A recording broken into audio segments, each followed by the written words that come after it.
Unusual behavior from wife. To begin, I work nights and she works the day shift. Her employment is a male-dominated sector, and she seems to spend more time with coworkers. There is female support workers in areas such as the office, parts room, and so on. We're both in our 40s and have been together for 17 years. She just recently began working, so a workplace connection would not have presented itself in the past. She's been spending a lot of time with her female employees after work lately. She gets off work at 5 p.m. and doesn't come home until about 7 to 8 p.m. She didn't get home till the morning a few times because she got drunk with them and slept it off. That's odd since she's typically quite responsible and doesn't get carried away in social settings. I'm not really worried at this time. I wasn't scheduled to work last night, so I went to bed at a regular time. At 3 a.m., her iPhone screen woke me up in bed. I couldn't tell whether she was texting or surfing the internet, and she wasn't doing anything sneaky with her screen, such as angling it away, etc., so it's most likely benign. Then she stood up and began getting ready for work. Her shift now begins at 8 a.m., and she wouldn't need to leave sooner than 7 a.m. if she wanted to get a snack before heading in.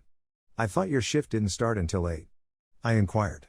She was aware of this, but said that she was going for a stroll with her coworkers before work. She's a diesel mechanic, and they wear uniforms to work, so she seemed to be more cleaned up than usual for a stroll or work. I'm not dressed up, but yes. She was out of the home by 4 a.m. and would most likely be at her friend's place by 4:30. It's still extremely dark, and it's raining/drizzling outside, with a temperature of 45 degrees. In Arizona, no one has a raincoat. As a result, the weather would be unsuitable for a stroll. She drives a truck, whereas I drive a vehicle. So, about 5 p.m., I contacted her and asked if I could borrow the vehicle to transport some items to the landfill. She didn't respond. I phoned 15 minutes later to inquire. She said that they were still out on their stroll, but that they should simply come to her job when she arrived and grab it then. Whether it hadn't been raining, I would have thought it would be a wonderful time to observe if her hair was wet after a second shower. My brain operates a little differently than other people's, and I'm bad at reading social signs, for example. Is this something I'm overthinking? Update: I challenged her by requesting her phone. She attempted to change the script by demanding my phone and the password, so I handed it to her. I have nothing to conceal, and I don't even have time to meet new people. Anyway, I went through her texts and saw that the one discussion I intended to have was conveniently omitted.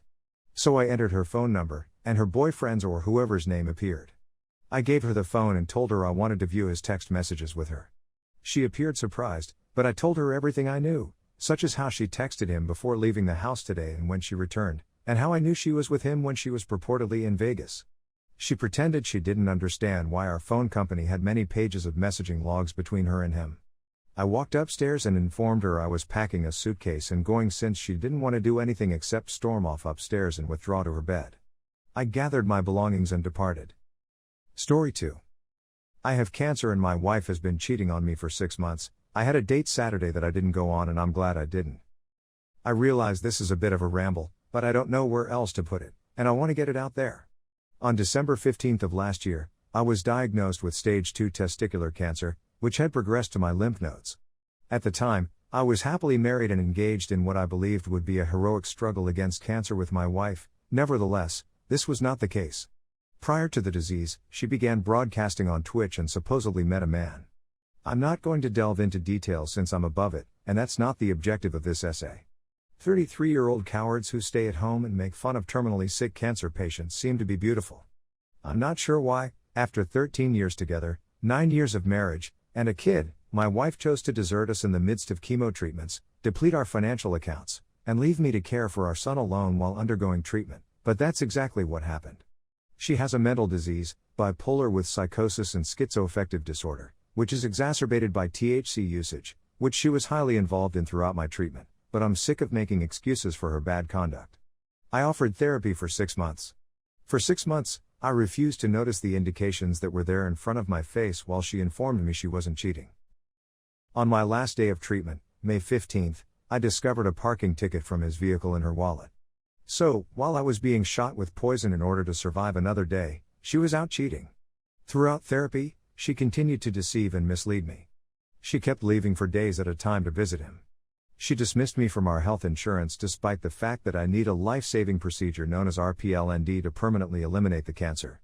Her indifference to me morphed into outright antagonism to my very existence. I didn't accept any of this until a few weeks ago, when I stopped being ignorant to my circumstances and put everything together via messages, call records from our phone bill, bank account information, and a general inability to believe what was going right in front of me. She moved in with him and lives just a football field away, but I have an order of protection in place to protect myself and my kid since she refuses to return to her medicines for her sickness and is most likely doing narcotics. She also stole SSI money attributed to our kid, autism, in order to enable this relocation, but I've already reported her for that and changed the payee to myself to prevent future complications. As you would expect, learning about all of this, or just accepting it, knocked me for a loop. I reasoned that if she has been cheating for 6 months, the marriage has basically died for that time period, therefore it's okay if I go on a date or two.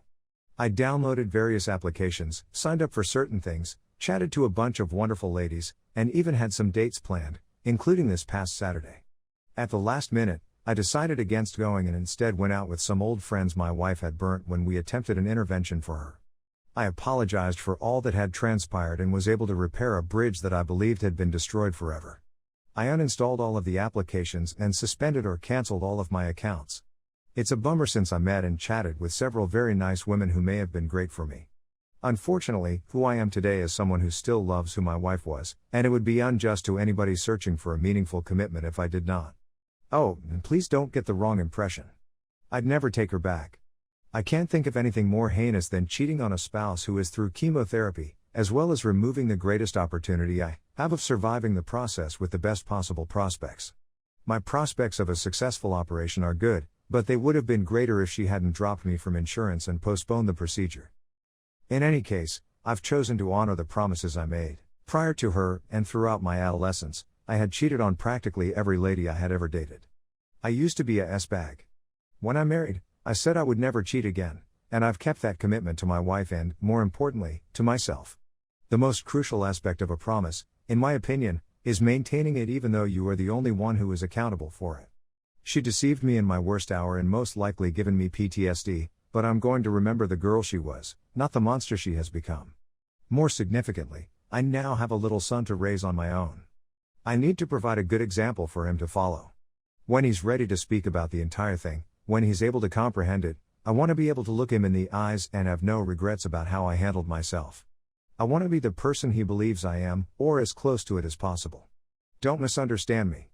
I'll think about it when the divorce is eventually filed, decreed, litigated, and completed and she no longer bears my name. Even still, for the time being, the emphasis of my time and resources must be on him. I understand how it feels to be undesired by a parent, and he, sadly, does as well. I'm not sure how to explain to him why mom doesn't love him and want to speak to him. She's permitted to text and phone, but she doesn't, why things are the way they are. All I can do is set a good example. He will always bear my name, but she will not. I applied for a federal position that needed a secret clearance about a year ago, before the illness, and just learned that the inquiry was ruled in my favor, which means I'll be a federal agent. It's ironic that a dream I've had since I was 12 only comes true after the toughest difficulty of my life, but at least something went right? Since I found out, this has been the most soothing thing I've done. Thank you for taking the time to read this far into my tale.